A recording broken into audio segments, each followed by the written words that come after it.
گئی شعبان کی 15 ہنسی یہ رات ہے، چاند نرجس کا زمیں پر آ گیا کیا بات ہے، آمد مہدی سے جاگی قسمت انسان،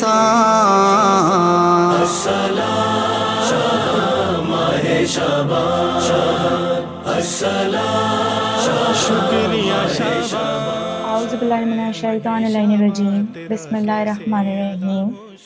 رب اشرح لی صدری ویسر لی امری واحلل عقدۃ من لسانی یفقہوا قولی۔ بسم اللہ الرحمن الرحیم۔ الحمد للہ الذی جعلنا من المتمسکین بولایت امیر المؤمنین علی بن ابی طالب علیہ السلام۔ تمام تر تعریفیں، تمام تر حمد و ثنا اس خدا بزرگوار کے نام کہ جس کے قبضہ قدرت میں تمام جہانوں کا نظام ہے، اور ہمارا تمام تر درود و سلام محمد و آل محمد پر جو وجہ تخلیق کائنات ہے۔ اللہم صلی علی محمد و آل محمد۔ تمام تر دیکھنے اور تمام تر سننے والوں کی خدمت میں میری جانب سے اور پروگرام کلام امام اور ہم کی پوری ٹیم کی جانب سے السلام علیکم۔ امید ہے آپ تمام لوگ خیریت سے ہوں گے، اور کلام امام اور ہم میں آج ہم خصوصی پروگرام لے کر آپ لوگوں کی خدمت میں حاضر ہوئے ہیں، اور ماہ شعبان کے حوالے سے ہم نے پروگرام یہ لے کر ہم آپ کی خدمت میں حاضر ہوئے ہیں، جس میں ہم 15 شعبان کے حوالے سے بات کریں گے، اور ہمارے آخری الزماں امام زمان علیہ السلام کی ولادت کا دن 15 شعبان آپ تمام لوگ جانتے ہیں۔ میری جانب سے اور کلام امام اور ہم کی پوری ٹیم کی جانب سے آپ تمام شیعان حیدری کرار کو، تمام عالم اسلام کو ماہ شعبان کی بہت مبارکباد اور آج کے دن کی بہت مبارکباد۔ اور ہم نے 15 شعبان کی فضیلت، اس کی اہمیت اور مزید اس پہ ڈسکشن کرنے کے لیے ہمارے پروگرام میں دعوت دی ہے ذاکرہ زہرا اصغر صاحبہ کو۔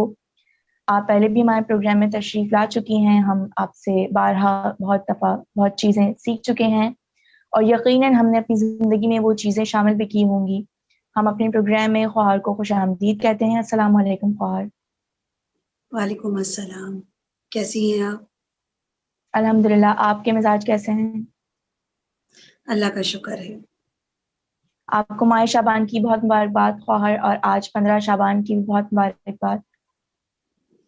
آپ سب کو بھی اور تمام دیکھنے والوں اور سننے والوں کو بھی ہماری جانب سے اور ہماری ٹیم کی جانب سے ماہ شعبان اور اس میں ہونے والی عظیم ولادتوں کی، بالخصوص اپنے وقت کے امام کی ولادت بسعادت بہت بہت مبارک ہو۔ خیر مبارک، جزاک اللہ۔ خواہر، آج ہم 15 شعبان کے حوالے سے بات کریں گے، اور اسی لیے ہم نے آپ کو اپنے پروگرام میں خوش آمدید کہا ہے، دعوت دی تھی۔ تو خواہر، پہلا سوال میرا آپ سے یہ ہے امام زمانہ کے ظہور کے متعلق، کہ جب امام زمانہ ظہور فرمائیں گے تو اس وقت کیا حالات و واقعات ہوں گے؟ آیا دنیا ہی پلٹ جائے گی؟ اس طرح ہم نے واقعات سنے ہیں کہ بالکل سورج سوا نیزے پر ہوگا۔ جو بھی وہ معاملات ہیں وہ ہم مزید ڈیپتھ میں آپ سے سمجھنا چاہیں گے کہ اس وقت امام کے ظہور کے وقت کیا حالات ہوں گے۔ اعوذ باللہ من الشیطان الرجیم، بسم اللہ الرحمن الرحیم۔ جی خواہر، سوال جتنا مختصر ہے اس کا جواب اتنا ہی وسیع ہے۔ سب سے پہلے تو پروردگار عالم اپنے کلام بلاغت سورہ ہود میں ارشاد کر رہا ہے، بقیت اللہ خیر لکم ان کنتم مومنین، کہ جسے اللہ نے باقی رکھا ہے وہ ہمارے لیے باعث خیر ہے، مگر ایک شرط ہے۔ وہ شرط کیا ہے؟ مومنین، مومنین کے لیے خیر ہی خیر ہے۔ جب ہمارے وقت کے امام کا ظہور ہوگا، ظہور سے پہلے کے حالات تمام علماء نے اپنی کتابوں میں درج کیے ہیں کہ وہ حالات یہ ہے کہ دنیا کے حالات بہت خراب ہو چکے ہوں گے۔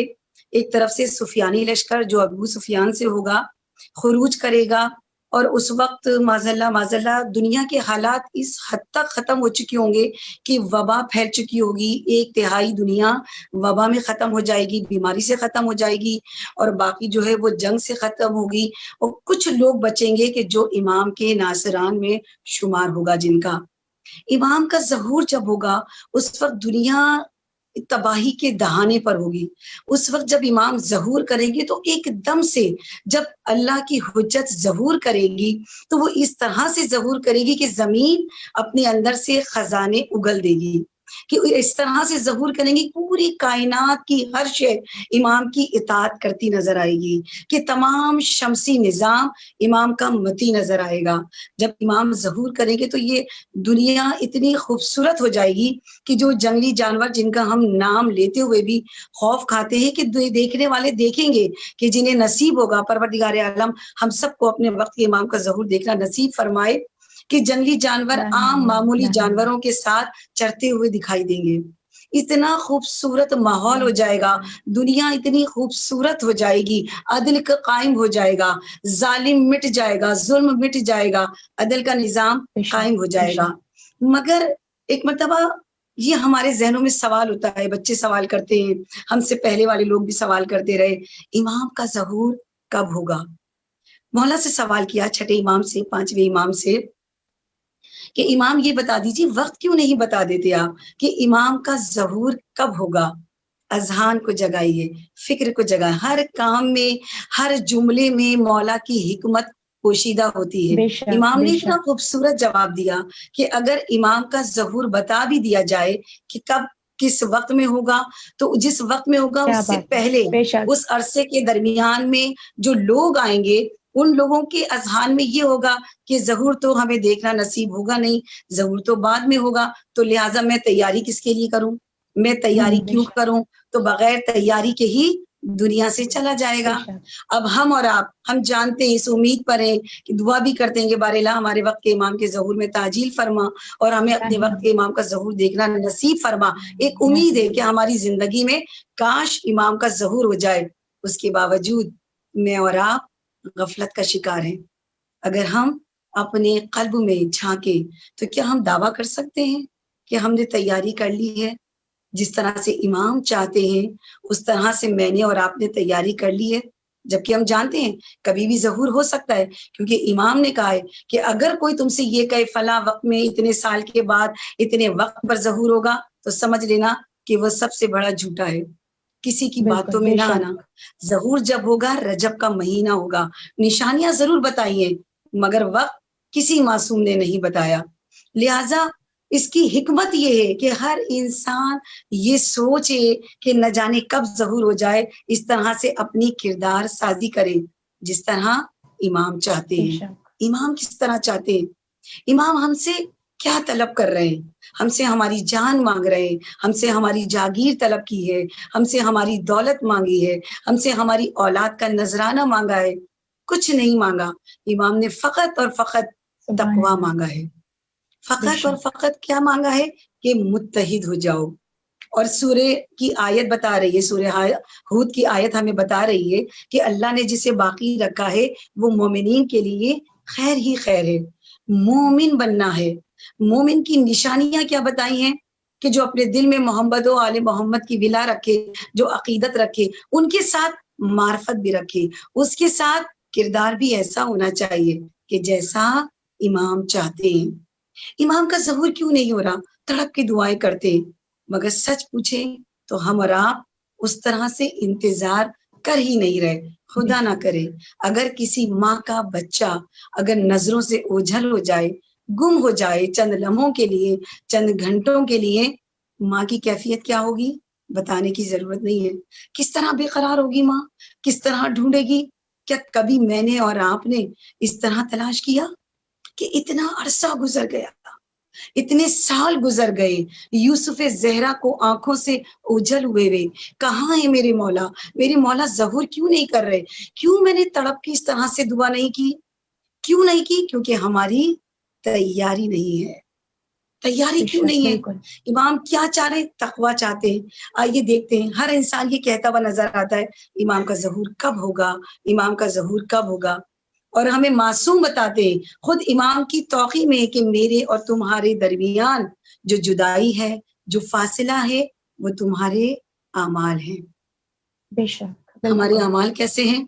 ایک مرتبہ اس کے ایک معتبر مستند کتاب میں ایک روایت موجود ہے کہ اس میں ایک شخص مسجد کا مؤذن ہے، ایک مرتبہ مجلس کے حوالے سے ذاکر کو، عالم کو بلوایا کہ آئیے اور آ کر مجلس شروع کریں۔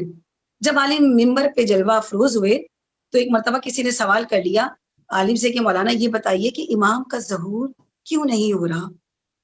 عالم نے یہی کہا کہ امام نے کہا ہے کہ میرے اور تمہارے جو درمیان فاصلہ ہے وہ تمہارے اعمال ہیں۔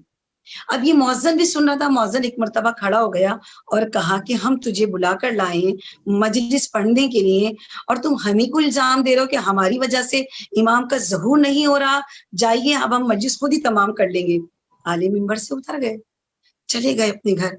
مؤذن بھی اپنے گھر چلا گیا۔ نصف شب ہو گئی۔ جب نصف شب گزر گئی، یہ شخص ایک مرتبہ گھبرا کے اٹھا اور مؤذن اپنے گھر سے باہر نکلا اور اس عالم کے گھر گیا، دق الباب دیا، اندر سے سوال پوچھا گیا، کون ہے؟ گھبرا کے کہا کہ میں مؤذن ہوں۔ ایک مرتبہ دروازے کو کھولا اور پوچھا خیریت ہے؟ چہرے کی حالت ایسی تھی، رنگ متغیر تھا، چہرے پہ پسینے تھے۔ ایک مرتبہ یہ پوچھا کہ بتاؤ اتنی گھبراہٹ کیوں ہے؟ کہا میں نے خواب دیکھا ہے۔ اب جو یہ کہا نا، عالم سمجھ گئے، کہا اندر آؤ، بیٹھو، تم نے کیا خواب دیکھا ہے؟ سنیں اور میں اور آپ اپنا احتساب کریں، اپنی فکر کو جگائیں۔ کیا خواب دیکھا؟ وہ بتاتا ہے عالم کو کہ میں نے خواب میں دیکھا کہ ندا آ رہی ہے کہ امام کا ظہور ہو گیا، امام کا ظہور ہو گیا۔ چاروں طرف سے لوگ جم غفیر لگ گیا امام کا دیدار کرنے کے لیے۔ وہ بتاتا ہے کہ میں بھی اس مجمع کو چیرتا ہوا گیا یوسف زہرا کے دیدار کے لیے۔ جب میں قریب گیا مولا کے قدم بوسی کی اور میں نے کہا کہ مولا اتنی دیر ہو گئی آپ کے دیدار کو، مولا یہ بتائیے کہاں تھے؟ مولا آئیے میرے گھر بھی تشریف لائیے۔ سب لوگ مولا کو دعوت دے رہے تھے۔ مولا نے کہا کہ ہم تیرے گھر ضرور آئیں گے۔ کچھ دن کے بعد اس کے دروازے پر دستک ہوئی۔ جب اس نے دروازہ کھولا، کیا منظر دیکھا کہ یوسف زہرا اور اس کے دروازے پر، کاش مولا میرے گھر بھی تشریف لائیں، مولا ہماری ان گنہگار آنکھوں کو کاش آپ کا دیدار ہو جائے۔ اب جب یہ دیدار کیا، مولا کی زیارت کی، ایک مرتبہ گھبرا گیا، جلدی سے کرسی لے کر آیا، اس پر کپڑا ڈالا اور کہا امام آئیے، آپ یہاں تشریف رکھیے۔ جب امام جلوہ افروز ہوئے، کہا امام یہ بتائیے کہ میں شربت پیش کروں یا میں غذا کا انتظام کروں؟ مولا نے کہا بیٹھ جا۔ خواہر معذرت آپ کو بیچ میں انٹرپٹ کرنے کا، لیکن ہمارا وقفے کا وقت آ چکا ہے۔ ہم یہیں سے امام کے اور اس کے مکالمات کو بات کریں گے، یہیں سے آپ کنٹینیو کریے گا۔ ناظرین کرام، یہاں ہمارے پروگرام میں وقفے کا وقت آتا ہے، ہم واپس آ کے یہیں سے خواہر سے مزید کنٹینیو کروائیں۔ چاند نرجس کا زمیں پر آ گیا، کیا بات ہے، آمد مہدی سے جاگی قسمت انسان، آ گئی شعبان کی 15 ہنسی یہ رات ہے، چاند نرجس کا زمیں پر آ گیا، کیا بات ہے۔ ناظرین کرام، یہاں ہم بریک سے واپس آ گئے ہیں اور خواہر سے مزید دوبارہ سوال کریں گے۔ جہاں سے ہم نے اپنا سیشن چھوڑا تھا وہیں سے کنٹینیو کرتے ہیں۔ خواہر، آپ ہمیں بتا رہی تھی امام زمانہ اور اس عالم کے مکالمات۔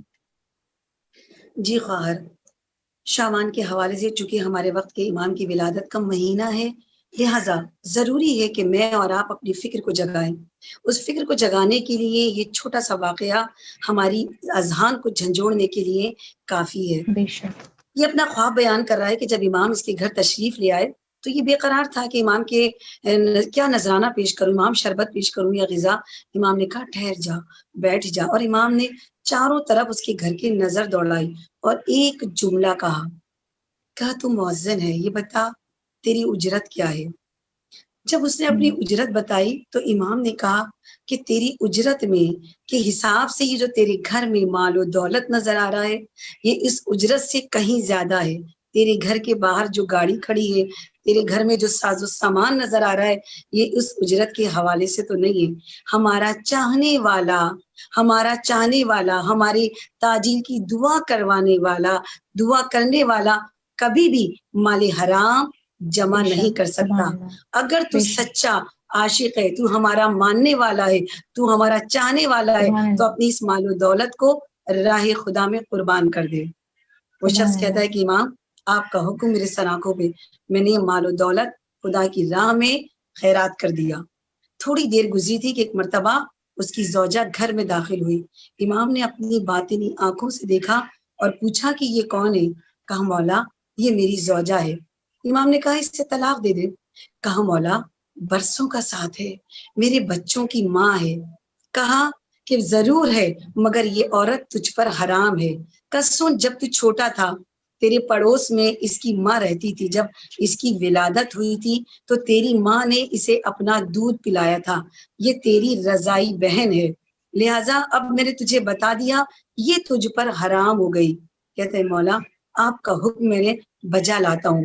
میں نے طلاق دی، اپنی زوجہ کو طلاق دے دی. کچھ دیر گزری تھی کہ اس کا جوان بیٹا گھر میں داخل ہوا. اب جب گھر میں داخل ہوا نا، امام نے ایک جملہ کہا، وہ جملہ کلیجے کو چیر دیا. کہا کہ یہ بتا کہ تو نے اپنے بیٹے کی تربیت ہمارے علی اکبر جیسے نہیں کی. کہا مولا کیا ہو گیا؟ کہ تیرا بیٹا ابھی شراب پی کر آ رہا ہے، زنا کر کے آ رہا ہے. اب جو یہ سنا نا، ایک مرتبہ وہ شخص کھڑا ہو گیا، اولاد کا معاملہ ہے نا، اور ایک جملہ کہا کہ اس کو تو مجھے اجازت دے تو میں اس پر حد جاری کروں.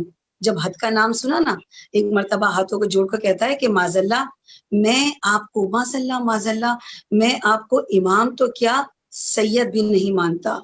اولاد کی بات آئی نا، یہ امتحان دینا ہر کسی کے بس کی بات نہیں ہے. بس امام کھڑے ہو گئے، آنکھوں سے اشک رواں ہو گئے، اور جاتے جاتے مڑ کے دیکھا اور کہا کہ آج کے بعد تو دعویٰ نہ کرنا کہ تو ہمارا چاہنے والا ہے. میرے ظہور کی تاجیل کی دعا نہ کرنا، کیونکہ تو حقیقی معنوں میں ہمارا چاہنے والا نہیں ہے. بس جب اس کی آنکھ کھلی تو یہ گھبرا گیا. مگر آیا یہ جو سوالات مولا نے اس سے کیے، مؤذن سے کیے، ہم اور آپ اگر ہم اپنا احتساب کریں، آیا ہم اپنے امام کے اس پر پورا اترتے ہیں یا نہیں؟ کہیں ہمارے پاس یہ مال و دولت کہیں حرام سے تو حاصل نہیں ہوا؟ کہیں میری اولاد کی تربیت میں مجھ سے کوئی کوتاہی تو نہیں ہوئی؟ جبکہ ہمارے سامنے سیرت سیدہ موجود ہے، ہمارے سامنے سیرت زینب موجود ہے. کہیں ہم اپنی اولاد کی تربیت میں غفلت سے کام تو نہیں لے رہے؟ مگر معصوم کا جملہ نظر آتا ہے، یہ تمام برائیاں اس وقت عمل پیرا ہوتی ہیں جب ہمارا قلب سخاوت کا شکار ہو جائے، جب ہمارا قلب شقی ہو جائے، جب ہمارے قلب پہ گناہوں کی گرد چڑھ جائے، جب ہمارے جسم میں حرام شامل ہو جائے، اس وقت ہم پر واعظ و نصیحت اثر نہیں کر سکتی. سید الشہداء کا جملہ ہے، کب؟ روز عاشور آخری خطبے میں مولا نے کیا کہا تھا فوجی اشقیاء کو مخاطب کر کے کہ اے فوجی اشقیاء، تم مجھے کیوں قتل کرنا چاہتے ہو؟ تم میرے خون کے کیوں پیاسے ہو؟ کیا میں نے دین بدل دیا یا میں نے شریعت میں کوئی تبدیلی کر دی؟ تم میرا قتل کیوں کرنا چاہتے ہو؟ کوئی جواب نہیں آیا. پھر امام نے کہا میں جانتا ہوں کہ تم مجھے قتل کرو گے، میرا خون بہاؤ گے، کیونکہ اس وقت میری کوئی واز، کوئی نصیحت، کوئی بات تمہارے قلب پر اثر نہیں کرے گی، کیونکہ تمہارے شکم حرام سے پر ہیں. بس خواہر اپنی گفتگو کو سمیٹتے ہوئے شعبان کے حوالے سے، مولا کی ولادت کے حوالے سے یہ پیغام اس پلیٹ فارم سے، قائم ٹی وی کینیڈا کے توسط سے ہمارے اور آپ کے لیے دعا کرتے ہیں کہ پالنے والے ہم اس ذکر کو سن کر، سمجھ کر عمل کر سکیں، تاکہ اپنے وقت کے امام کو راضی کر سکیں. الہی آمین، الہی آمین. بہت خوبصورت انداز میں آپ نے ہمیں بتایا امام کے ظہور کے متعلق جو واقعات تھے، جو عالم اس وقت ہوگا. اور ماہ شعبان ہی یہ مہینہ ہے اتنا خدا کے نزدیک اور معظم مہینہ کہ اس ماہ کی برکت کے صدقے پروردگار عالم ہمارے دلوں میں وہ نور، وہ منور، وہ محبت پیدا کرے کہ ہم مزید امام کے احکامات سنیں، ان کو سمجھیں، اور فقط سنیں اور سمجھیں نہیں، اس پر عمل بھی کریں، کیونکہ یہی ایک واحد ذریعہ ہے جو ہمیں برائیوں سے دور رکھے گا، اور ہمارے نیک اعمال ہماری زندگیوں میں شامل ہوں گے اور آخرت میں بھی ہمارے لیے کام آئیں گے. اسی کے حوالے سے خواہر میرا آپ سے دوسرا سوال یہ ہے کہ ماہ شعبان میں ایک اہم دن ہمارے پاس شب برات کا ہے، تو اس کے حوالے سے ہم ضرور جاننا چاہیں گے، کیونکہ بہت سے مسکنسیپچل بھی ہیں اس کے حوالے سے. تو آپ ہمیں بالکل صحیح اور صحیح مطلب بتائیں کہ شب برات بیسیکلی ہے کیا، ہمیں کیا کرنا چاہیے، آیا یہ کوئی ہمارے اس دن کے کوئی اعمال یا کوئی بھی کوئی ضروری بات جو شب برات کے متعلق ہو، وہ آپ ہمارے ناظرین سے شیئر کریں. جی خواہر، سوال جیسا کہ شب برات ہے کیا، ہمیں یہ سمجھنا ہے. شب یعنی کہ لیل، یعنی کہ رات. برات کہتے ہیں نجات کو. شبی برات یعنی نیم شب شعبان کی یہ جو رات آنے والی ہے شب برات کے حوالے سے، اس میں جس چیز کی تم نجات طلب کرنا چاہتے ہو پروردگار عالم سے نجات حاصل کر لو. برات حاصل کرنا چاہتے ہو تو برات حاصل کر لو. یہ نیم شب شعبان، اس شب برات کی جو مخصوص اعمال ہیں انہیں انجام دینے سے پہلے پروردگار عالم اپنے ملائکہ کو حکم دیتا ہے کہ جاؤ میرے بندے مجھ سے جو طلب کر رہے ہیں انہیں وہ عطا کر دو. اب برات کے معنی کیا ہے؟ نجات حاصل کرنے کے. اگر کوئی بیمار ہے وہ اپنی بیماری سے نجات چاہتا ہے، اگر وہ برات چاہتا ہے تو اس نیم شب شعبان میں اعمال کرنے سے پہلے پروردگار عالم سے دعا کرے اپنی مغفرت کے لیے. اگر نجات چاہتا ہے، شفا حاصل کرنا چاہتا ہے تو دعا کرے. اگر وہ اپنی مفلسی سے نجات چاہتا ہے، اپنی تنگ دستی سے نجات چاہتا ہے، سب سے بڑھ کر ہم اور آپ اپنے گناہوں سے نجات چاہتے ہیں. اگر ہم اور آپ اپنے گناہ کبیرہ اور صغیرہ کو بخشوانا چاہتے ہیں تو اس سے بہترین دن کوئی اور نہیں آئے گا. پورا سال میں اور آپ پروردگار عالم سے دعائیں کرتے رہیں، مانگتے رہیں، مگر خود پروردگار عالم جب کہہ رہا ہے کہ اپنی رحمت کے دروازے مخصوص دنوں میں کھول دیتا ہے تو پھر اس موقع کا فائدہ کیوں نہ اٹھایا جائے. تو لہٰذا یہ قیمتی رات ہے، یہ اتنی قیمتی رات ہے، اگر زندگی میں حاصل ہو جائے تو اسے ہرگز ضائع نہ کیا جائے، کیونکہ یہ نجات والی رات ہے گناہوں سے. یہ معصوم نے کہا کہ 3 مرتبہ اپنے گناہوں کا احتساب کرو. ہم کب نجات چاہیں گے؟ جب ہمیں احساس ہوگا کہ ہم نے گناہ کیا ہے. ہم اور آپ یہ کہتے ہوئے نظر آتے ہیں کہ دانستہ اور نادانستہ طور پہ اگر ہم سے کوئی خطا ہو گئی ہو تو جیسے ہم سے کوئی خطا ہی نہیں ہوئی ہے، چھوٹے عمل ہیں. آیا سب سے بڑا گناہ کیا ہے پروردگار عالم کے نزدیک؟